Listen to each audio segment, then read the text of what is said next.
Thanks, folks, for coming. A little bit about me. I live in Iowa City. My folks are both from Knoxville, Iowa, southeast of here. When they married, they moved to Monmouth, Illinois, which is where I was born. They moved back in 1967 to Ankeny, and my mom still lives there. She's here today. I'm happy to have her be able to come to one of my events here. And I remember as a kid, my grandparents had an Airstream trailer, and they would work at the state fair, and I'd come down here and stay in that Airstream trailer during the fair. And so those were the days, right? When the fair was still just as popular as it is now. Um, yes, I'm the candidate for Secretary of Agriculture. My campaign is focused on clean water. Okay, and I tell people they should view the campaign as a referendum on the condition of Iowa's water. And so if you think the condition of our water is adequate, if you think if progress towards cleaning it up is adequate, then I'm probably not your person, right, that you want to consider voting for. If you think those things are not adequate, then, you know, I would urge you to consider my campaign. We need a change here in Iowa. We see that people are upset and they're outraged about the condition of the water. I worked here in Des Moines for many years. I worked at the Des Moines Water Works. I managed the laboratory. In the morning, I would go from the laboratory over to the pumping station to talk to my boss. If the Raccoon River was muddy and foamy and smelly and full of nitrate, I'd get over there and he'd say, "Where's the outrage that this is the water that we have to treat for 500,000 people?" And I'd say, "Yeah, where's the outrage?" And so I think in the last year or two, the outrage has arrived, right? We're finally, we're finally fed up. We need to demand better. If we cannot expect our government to deliver clean water to our tap, right? What can we expect our government to do effectively? It's just one of these basic quality of life issues. It should be an expectation that every time we draw a glass of water from our tap, that we will have confidence that it's safe. And so that's where we're at. I think that's where the population is now. They don't have that expectation anymore, and they want change, right? Everywhere we go, we just see that people want change. The state's approach to the water quality problem has been incremental for a long time now, the better part of a half a century. We've tried to inspire farmers to adopt conservation voluntarily. We've tried to nibble at the edges of the corn soy system and the CAFO system to try to make water quality better by just spending $1 million here and $1 million there and $1 million over yonder on this Band-Aid conservation, and it has not worked, right? We know it has not worked. The proof is in the pudding. The water is just as bad as it's ever been. Let's do something different. We can't continue this incremental approach.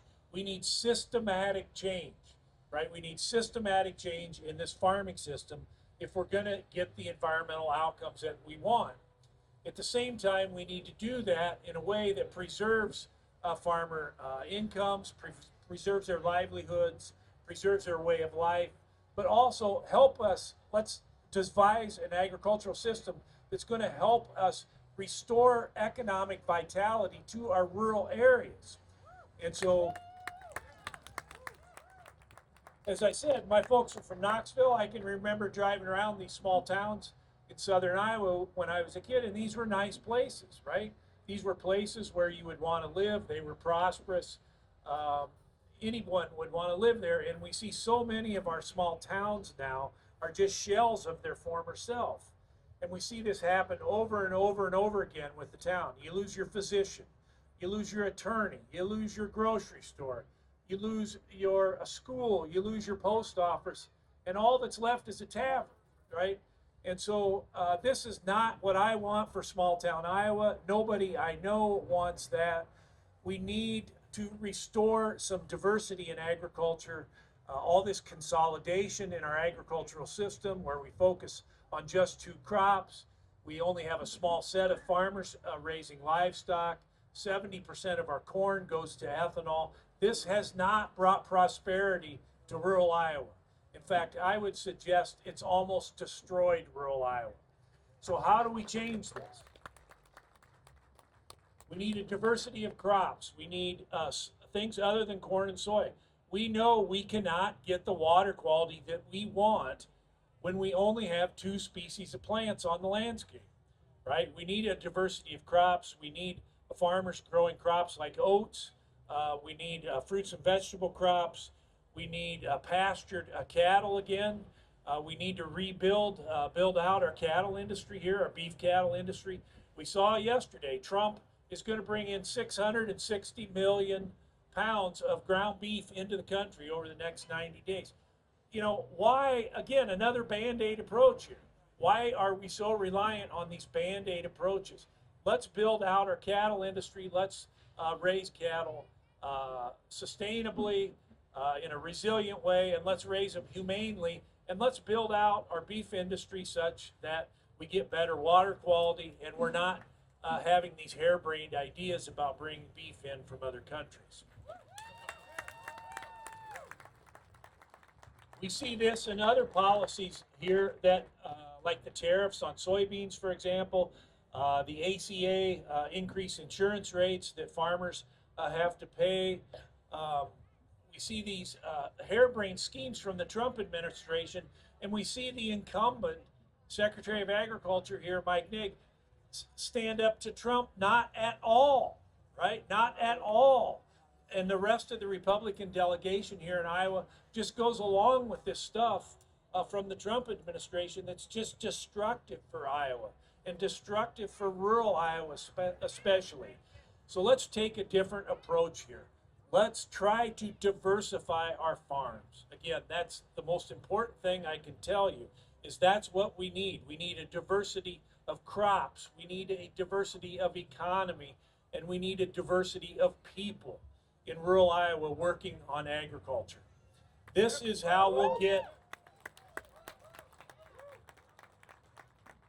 This is how you get better water. This is how you get better water. Just going forward with corn and soy and CAFOs and ethanol, that's not how you get better water. And people oftentimes say to me, well, what you're describing is going backwards, right? And agriculture doesn't like to go backwards. Society doesn't like to go backwards. We need to look for a technological fix for this pollution. And I reject that. A lot of these things like growing oats and raising cattle on pasture and growing fruits and vegetable crops, we know how to do it so much better now. Okay, we know how to do it so much better than we did 50 years ago that I reject the idea that it's going backwards. But for the sake of argument, let's say it is. Let's say it is going backwards. What does going forward from this look like, right?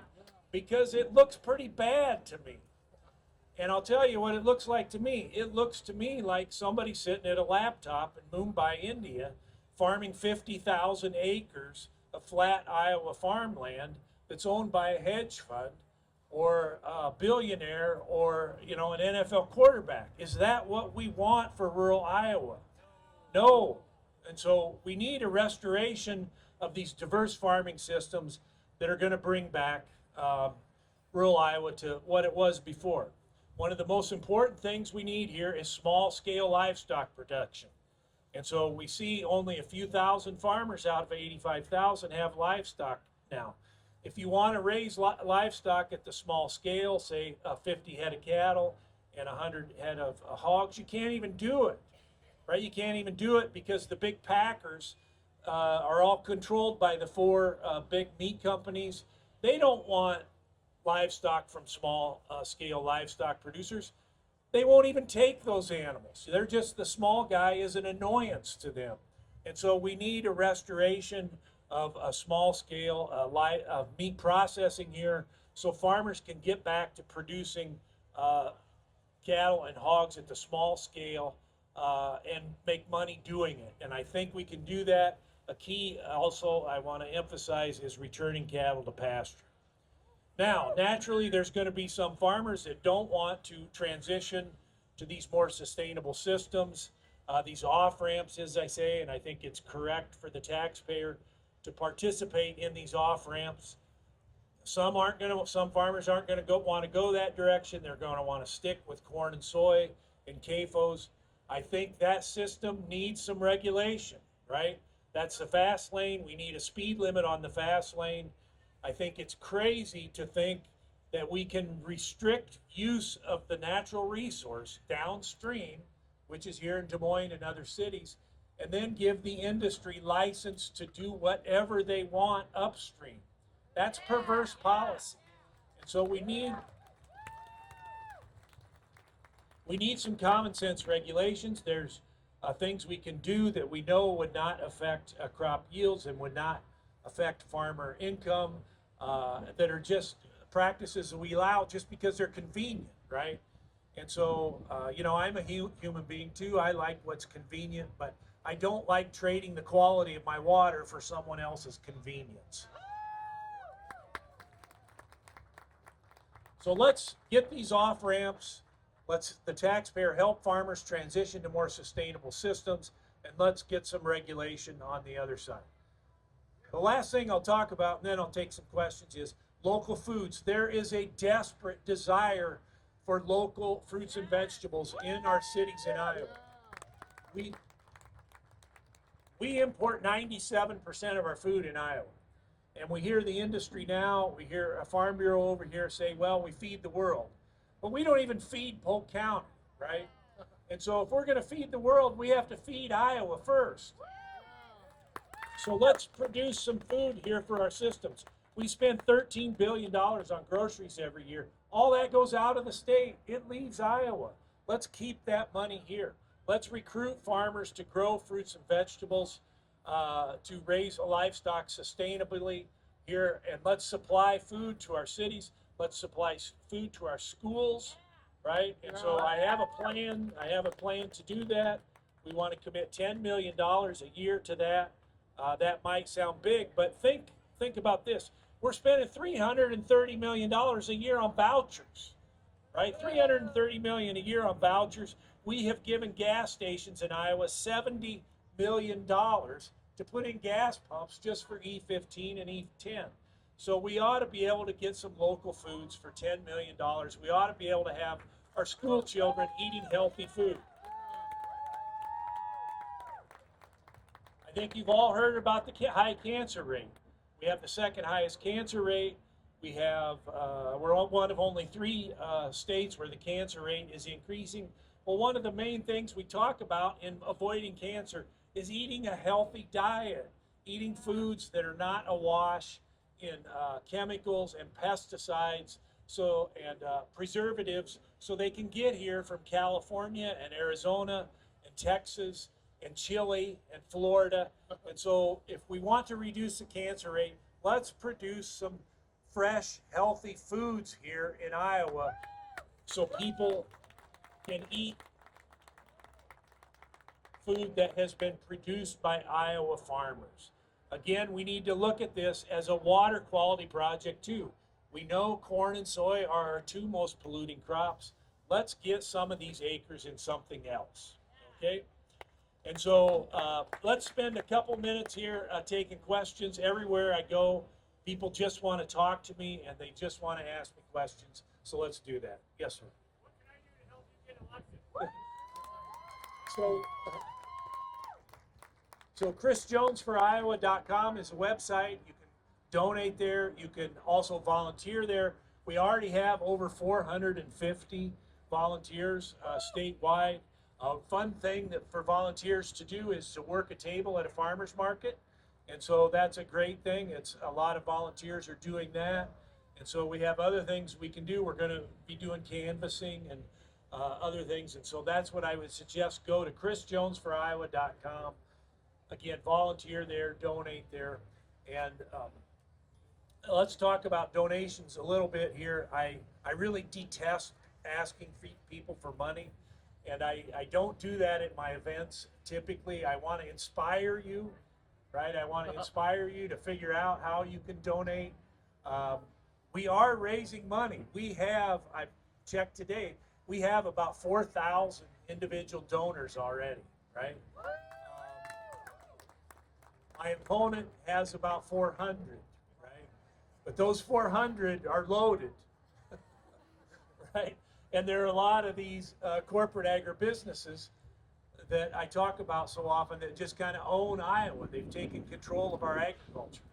So this has got to be grassroots. It's got to be a grassroots effort to do this, a grassroots effort to get me elected and to improve our water. Yes.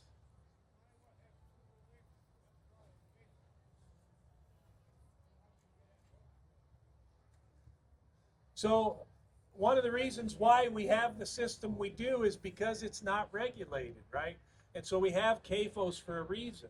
It's because policy has made it easy for CAFOs to exist and do business. And so we need policy that's going to enhance the likelihood of other production systems. And so we need pasture. We need to return some ground to pasture. And so that connects with the renewable fuel standard. And in 2005, with the renewable fuel standard, we saw a lot of our acres go out of pasture and into corn. Farmers just decided it was easier to grow corn than it was to graze cattle. We need policy that's going to reverse that, right? And so when we do that, we address both the CAFO thing and the ethanol thing. And so I should have repeated the question there. How do I get people away from CAFOs and ethanol, which are the two religions here? We need to have a strategic discussion about ethanol, right? We know the demand for liquid fuels is going to decline. You've heard of these Chinese electric cars. If they ever get into this country, people are going to want these things. We know that young people drive less these days. In 1980, 80% of 18-year-olds had a driver's license. Now it's down to 60%. We see all these devices that people use for transportation. And so we know the demand for liquid fuels is going to decline. With that, there's going to be a decline for ethanol. We need to discuss now what we're going to do with all these acres where we're growing corn for ethanol. Yes.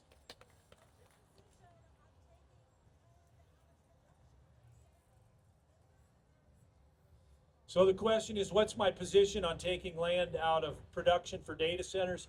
To me, the scary thing about data centers is how they've got control of our local governments. And so these data centers, nobody even hears about them until like 3 months before they're going to start pouring concrete, and it's already a done deal, right?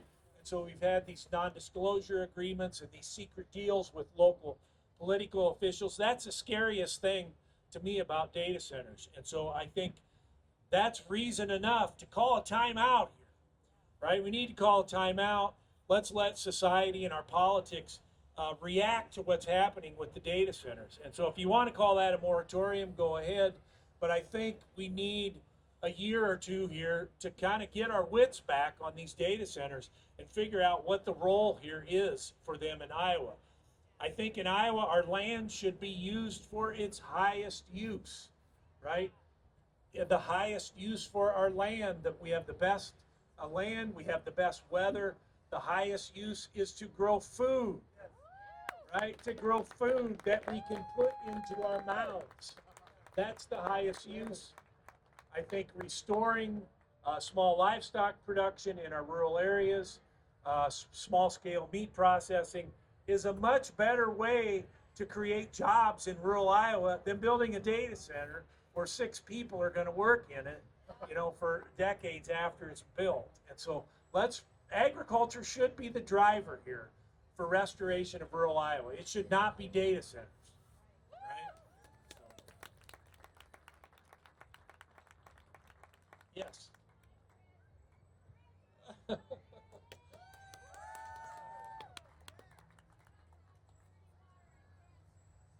So we know, we've known for 26 years at least that drinking water with elevated nitrate is a risk for cancer. One of the first studies was the Iowa Women's Health Study. It was conducted at the University of Iowa.